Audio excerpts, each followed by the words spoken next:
नमस्कार, एनडीटीव्ही मराठीमध्ये आपल्या सगळ्यांचं स्वागत। मी प्रज्ञा आणि बुलेटिनच्या सुरुवातीलाच आत्ताची महत्त्वाची राजकीय घडामोड। शरद पवार यांचा पक्ष एनडीए सोबत जाण्याची चर्चा राजकीय वर्तुळात रंगली आहे आणि त्याच वेळेला दिल्लीतही मोठी घडामोड घडली आहे।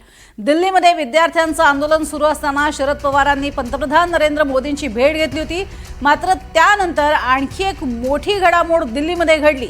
पार्थ पवार आणि प्रफुल्ल पटेल यांनी दिल्लीमध्ये शरद पवारांची भेट घेतली होती। काल सुप्रिया सुळे आणि सुनील तटकरे यांनी देखील दिल्लीमध्ये अमित शहा यांची भेट घेतली। आता शरद पवारांचा पक्ष एनडीए सोबत जाण्याची चर्चा आहे आणि त्यातच दोन्ही राष्ट्रवादीच्या विलीनीकरणाच्या चर्चा या पार्श्वभूमीवर या घडामोडींना विशेष महत्त्व आहे। तर शरद पवार यांना मी आणि पार्थ एकत्र भेटलो असं प्रफुल्ल पटेल यांनी सांगितलं। एनडीटीव्ही मराठीला त्यांनी ही माहिती दिली आहे। तर संसदेचं कामकाज संपल्यानंतर अनौपचारिक भेट घेतली असंही पटेल यांनी म्हटलेलं आहे। तर शरद पवार यांच्यासोबत गप्पा गोष्टी झाल्या असंही प्रफुल्ल पटेल यांनी म्हटलंय।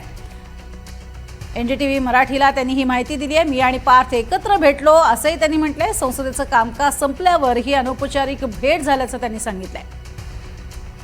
अधिक माहिती या संदर्भात घेणार आहोत। सागर कुलकर्णी आमचे प्रतिनिधी आपल्या सोबत आहेत। सागर, खरोखरीच ही भेट अनौपचारिक की औपचारिक, काय नेमकं या भेटीमागे दडलंय?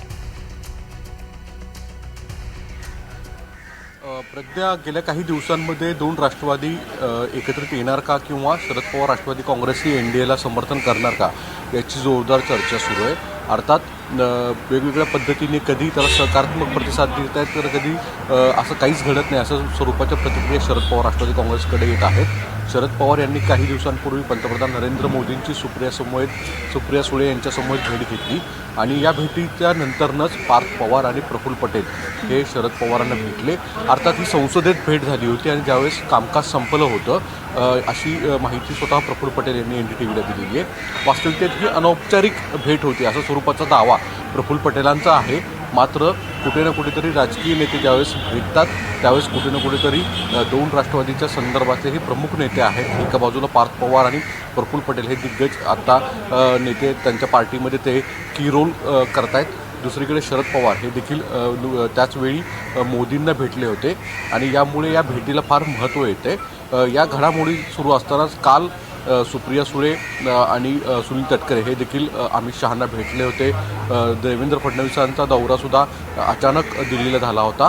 आत्ता जी माहिती मिळते त्यानुसार दिल्ली भाजप हायकमांडकडनं जवळपास संकेत देण्यात आलेले आहेत की शरद पवार राष्ट्रवादी काँग्रेस ही भविष्यामध्ये जे महत्त्वाची बिलं दिल्लीच्या मध्ये सुरू असलेल्या पावसाळी अधिवेशनामध्ये येणार आहेत त्याला समर्थन करताना दिसतील आणि त्यानंतरनं महत्त्वाच्या काही राजकीय घडामोडी घडण्याची शक्यता आहे। यामध्ये प्रामुख्याने जे काही केंद्रीय स्तरावरचा मंत्रिमंडळ विस्तार होईल आणि त्यामध्ये काही मोठे बदल होतील असंही सांगण्यात आलेलं आहे। अर्थात अशा स्वरूपाचे संकेत हे नेमके बोलके असतात असं म्हटलं जातं आणि दरम्यानच पार्थ पवार आणि प्रफुल्ल पटेल यांची शरद पवारांची भेट हे देखील महत्त्वाची मानली जाते। शरद पवार राष्ट्रवादी काँग्रेस आणि अजित पवार राष्ट्रवादी काँग्रेस हे दोन्हीही आत्ता स्वतंत्र पक्ष आहेत, पण हे दोन्ही एकत्रित यावे अशा स्वरूपात भाजपातल्या काही नेत्यांचं मतप्रवाह आहे। मात्र शरद पवार राष्ट्रवादी काँग्रेसचं स्वतंत्र अस्तित्व आहे। त्यांचे 8 खासदार आहेत आणि 10 आमदार आहेत। अशा परिस्थितीत त्यांना स्वतंत्र पक्ष म्हणूनच पाठिंबा द्यावा अशा स्वरूपाचं एक मतप्रवाह असल्याचं देखील समजतं। अर्थात याला दुजोरा कोणी देत जरी नसलं तरी ज्या राजकीय गाठीभेटी होत आहेत, ज्या राजकीय वर्तुळात ज्या चर्चा सुरू आहेत याच्यावरनं दिसून येतं की महाराष्ट्रामध्ये आणि देशाच्या राजकारणामध्ये मोठी घडामोड पुढच्या काही दिवसात घडेल।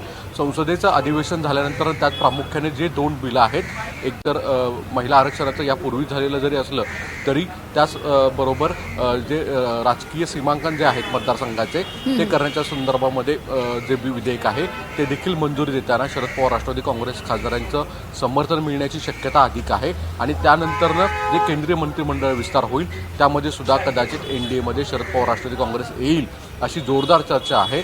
अशातच या सगळ्या गाठीभेटी फार महत्त्वाच्या मानल्या जात आहेत।